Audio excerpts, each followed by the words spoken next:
এতদিন পর সেই সময় এসেছে, এইবারে 4 হাত এক হবে। আর এইবারে বোনকে নিয়ে যাওয়া হচ্ছে ছাদনাতলায়। ও এইবারে ওখানে মালা বদল হবে। আর এখানে আমার দাদা আর দাদার শালা এখানে ধরেছে, কিন্তু এখানে না ওকে পারছিল না, তো আবার এসে আমার হাজব্যান্ড আবার পেছন দিক থেকে আবার ধরে নিয়েছে যে না পারলে কি করা যাবে, কিছু করার নেই। আর আমরা ওই উপরে দেখো, উপরে আমরা সবাই দেখছে নিচে, এখানে আমরা ছাদনাতলাটা আর উপরে হলের ভেতরে আর করিনি, কারণ অতটা স্পেস ছিল না।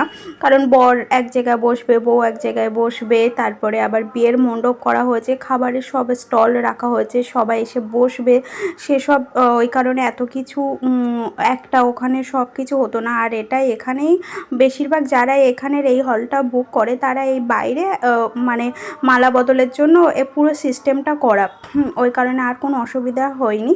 আর এখানে এবার 7 পাক দিয়ে মালা বদল হয়ে যাচ্ছে, আর উপর থেকে সবাই দেখছে। আর এখানে কিন্তু মানে সবাই মিলে মানে 3 জনও হচ্ছিল না, তো এখানে আবার আর বোনের এখানে একটু শরীরটাও খারাপ লাগছিল, ওই কারণে পুরো গাটাই পুরো ছেড়ে দিচ্ছিল বলে আরও বেশি ভারী হয়ে গেছে, ওই কারণে আরও সবাই মিলে এসে সবাই চারিদিক থেকে এসে ধরছিল, ওই কারণে মানে আরও বেশি মানে বোনের মুখটা এখানে তো দেখাই যাচ্ছিল না, ক্যামেরাম্যানরাও রেগে যাচ্ছিলো যে এতজন ধরছে, ভালো করে ফটোই তুলতে পারছি না, চারিদিক থেকে সব ঘিরে রেখে দিয়েছে।